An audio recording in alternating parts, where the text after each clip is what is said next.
El viento helado de julio azotaba las montañas cuando Elena Vargas tomó la decisión más desesperada de su vida. Con sus 2 hijas aferradas a su falda rasgada y sin un centavo en los bolsillos, miró hacia la entrada oscura de la caverna que todos en el pueblo evitaban. Decían que estaba maldita, que quien entraba nunca volvía a salir con vida. Pero Elena ya no tenía miedo de la muerte. Lo que realmente la aterrorizaba era ver morir de hambre a sus pequeñas. Era 1895 en un pueblo perdido de los Andes. Elena tenía apenas 28 años, pero su rostro curtido por el sol y el sufrimiento aparentaba el doble. 3 meses atrás, su esposo Ricardo había muerto en un accidente en la mina. Un derrumbe repentino sepultó a 12 hombres, dejando a 12 familias en la miseria absoluta. La compañía minera no pagó ni un peso de compensación. Los cuerpos ni siquiera fueron recuperados. Desde entonces,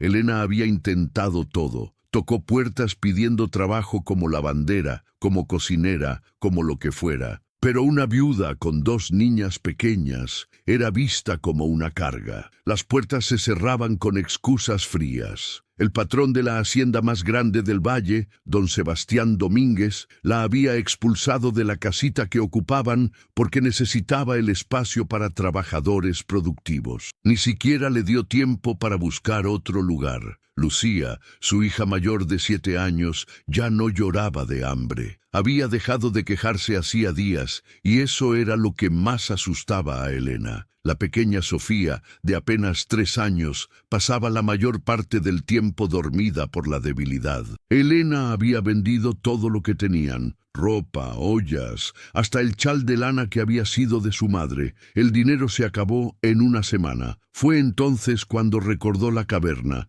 Estaba a 3 horas de caminata del pueblo, escondida en un cañón estrecho rodeado de pinos ancianos. Los ancianos contaban que hace muchos años, durante las guerras de independencia, un grupo de soldados realistas se había refugiado allí perseguidos por las fuerzas patriotas. Ninguno salió vivo. Desde entonces, la gente juraba escuchar lamentos en las noches de luna llena. Algunos decían haber visto luces extrañas cerca de la entrada. Nadie se atrevía a acercarse. Pero para Elena, esa caverna maldita representaba una posibilidad, un techo sobre sus cabezas, un lugar donde esconderse hasta encontrar una solución, o al menos un lugar donde morir con sus hijas en brazos, lejos de las miradas de lástima y desprecio del pueblo. La mañana en que partieron estaba nublada. Elena cargó a Sofía en la espalda, amarrada con un rebozo. Lucía caminaba a su lado, silenciosa y obediente. Cargaba una pequeña manta y una cantimplora casi vacía. Era todo lo que les quedaba en el mundo. El camino fue agotador. Elena había comido apenas un pedazo de pan duro en 2 días, y sus piernas temblaban con cada paso. Lucía tropezaba constantemente, pero no se quejaba. Sofía dormía contra la espalda de su madre, su pequeño cuerpo ardiendo con fiebre. Cuando llegaron al cañón, ya era media tarde. El lugar era aún más tétrico de lo que Elena recordaba. Los árboles crecían torcidos, como tratando de alejarse de algo. Había un silencio antinatural. Ni siquiera se escuchaban pájaros. La entrada de la caverna era una grieta negra en la roca gris, parcialmente oculta por helechos gigantes. «Mamá, tengo miedo», susurró Lucía, apretando la mano de Elena con fuerza. Elena se arrodilló frente a su hija. «Yo también, mi amor, pero aquí nadie nos va a molestar. Estaremos seguras». Mentía. No sabía si estarían seguras. No sabía nada, pero tenía que ser fuerte por sus niñas. Entraron lentamente. La oscuridad era total después de los primeros metros. Elena tanteaba las paredes húmedas con una mano mientras sostenía a Lucía con la otra. El suelo era irregular, cubierto de piedras sueltas. El sonido de sus pasos resonaba de forma inquietante, multiplicándose en ecos. Después de caminar unos 20 metros hacia el interior, encontraron una cámara más amplia. Había una pequeña abertura en el techo por donde entraba un rayo débil de luz. No era mucho, pero al menos podían verse entre ellas. Elena extendió la manta en el suelo de piedra. Las niñas se acurrucaron juntas, temblando de frío y miedo. Elena las abrazó, tratando de darles calor con su propio cuerpo. Sofía gemía en sueños, la fiebre consumiéndola. Lucía mantenía los ojos muy abiertos, mirando las sombras que danzaban en las paredes. Esa primera noche fue eterna. Los sonidos de la caverna eran terroríficos, goteos constantes que resonaban como pasos, corrientes de aire que silbaban como voces, crujidos inexplicables que venían de las profundidades. Elena cantaba bajito canciones de cuna, tanto para calmar a sus hijas como para ahuyentar su propio terror. Cuando amaneció y un poco más de luz entró por la abertura del techo, Elena supo que tenía que encontrar agua. Dejó a las niñas dormidas y se aventuró más profundo en la caverna. Siguió un túnel lateral, siempre tocando las paredes para no perderse. Después de varios minutos en la oscuridad casi total, escuchó el sonido de agua corriendo. Encontró un pequeño manantial que brotaba de la roca. El agua era helada pero limpia. Elena bebió con desesperación, luego llenó la cantimplora y volvió con las niñas. Al menos tenían agua, era algo. Los días siguientes fueron una batalla constante por la supervivencia. Elena salía durante el día a buscar comida, dejando a Lucía cuidando de Sofía. Encontraba raíces, frutos silvestres, a veces lograba atrapar algún pez pequeño en un arroyo cercano. No era suficiente, pero las mantenía vivas. Sofía empeoraba cada día, la fiebre no cedía y la niña estaba tan débil que apenas podía llorar. Elena la mecía durante horas, rogando a todos los santos que conocía, sintiendo su propia impotencia como un peso aplastante en el pecho. Fue en el 8º día cuando Elena hizo el descubrimiento que cambiaría todo. Estaba explorando una de las cámaras más profundas de la caverna, un lugar al que había evitado ir porque requería arrastrarse por un pasaje muy estrecho, pero algo la impulsaba a buscar allí. Quizás desesperación, quizás intuición. La cámara era pequeña y baja. Elena tuvo que agacharse para entrar. El suelo allí era diferente, tierra suelta, como si hubiera sido removida. Con las manos temblorosas, Elena comenzó a cavar. Sus dedos tocaron madera, un baúl pequeño, carcomido por la humedad.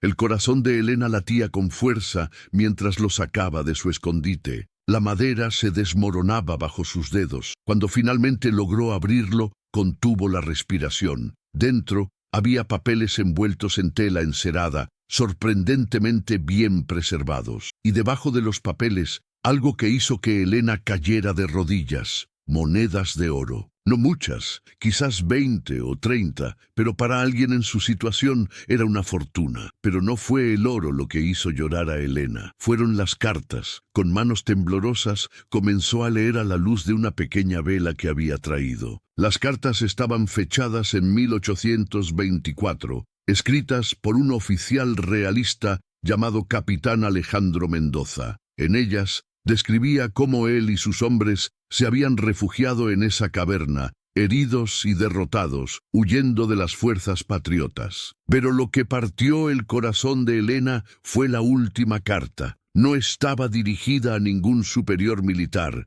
estaba dirigida a la esposa del capitán, a sus 3 hijos que nunca volvió a ver. El hombre sabía que iba a morir en esa caverna. Sabía que probablemente nadie encontraría sus restos, y en esas páginas escribió todo su amor, todos sus arrepentimientos, todos sus sueños truncados. Mi querida Isabel, decía la carta, si alguien encuentra estas palabras, por favor, llévalas a mi familia en Quito. Diles que mi último pensamiento fue para ellos. Diles que un hombre puede perder todo en esta vida, su patria, su honor, su propia vida. Pero el amor que sentimos por nuestra familia es lo único que nos acompaña hasta el final. He escondido aquí las pocas monedas de oro que me quedan, que sirvan para ayudar a quien las encuentre, porque quien llega a este lugar maldito seguramente está tan desesperado como yo estuve. Elena lloró como no había llorado desde la muerte de Ricardo. Lloró por el capitán que murió solo y asustado